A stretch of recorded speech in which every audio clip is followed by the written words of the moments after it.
आज सोने की दूसरी परिभाषा कलयुग की समझ लीजिए। और कहा कलयुग को कि कलयुग में एक बहुत बड़ा लाभ है कि सुबह सवेरे उठ के जो हरि नाम लेगा वो कलयुग के प्रभाव से अपने आप को टीका लगा के इम्यूनाइज कर लेगा। कलयुग उसका कुछ नहीं बिगाड़ सकता। और परीक्षित महाराज हंसते हुए कहा, मैं कलयुग तुम्हें इसलिए जीवित छोड़ रहा हूं कि मेरे भक्त सुबह सवेरे उठ जाते हैं और भगवान का नाम लेंगे तो तुम कुछ नहीं कर पाओगे। तो कलयुग हंसने लगा। कलयुग हंसने लगा, बोला ये तुम हंस क्यों रहे हो? बोला मैं उठने ही नहीं दूंगा।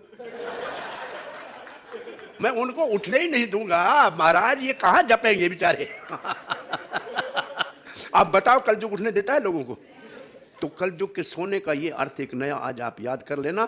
कलयुग को भगवान ने सोने में स्थान दिया। इसका मतलब लोग सुबह उठेंगे ही नहीं। ब्रह्म मुहूर्त जो भगवान को याद करना है उस वक्त उठेंगे नहीं। ये असली सोने का दूसरा अर्थ है।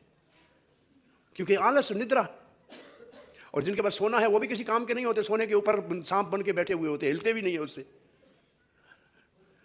सो ये है कलयुग में अभद्र में रुचि। और बहुत सी बातें हैं। स्कान की स्थापना ही वास्तव में लोगों को कलयुग के पाप कर्मों में रुचि से बचाना है। यह स्कान का मुख्य उद्देश्य है जी। पुस्तक वितरण करो, प्रसाद वितरण करो, हरिनाम संकीर्तन जाके करो, मंदिर निर्माण करो, इन सब के पीछे एक ही उद्देश्य है कि लोगों को कलयुग के जो अभद्र पापों में रुचि है उससे बचाना।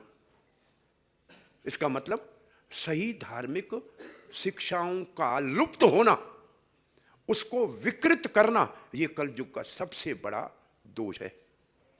कि पाप कर्मों में रुचि रखने वाले क्यों नहीं कृष्ण भावना में आना चाहते हैं? क्योंकि मांस नहीं छोड़ना चाहते। क्यों नहीं आना चाह रहे? क्योंकि नशा नहीं छोड़ना चाहते। यही कारण है ना।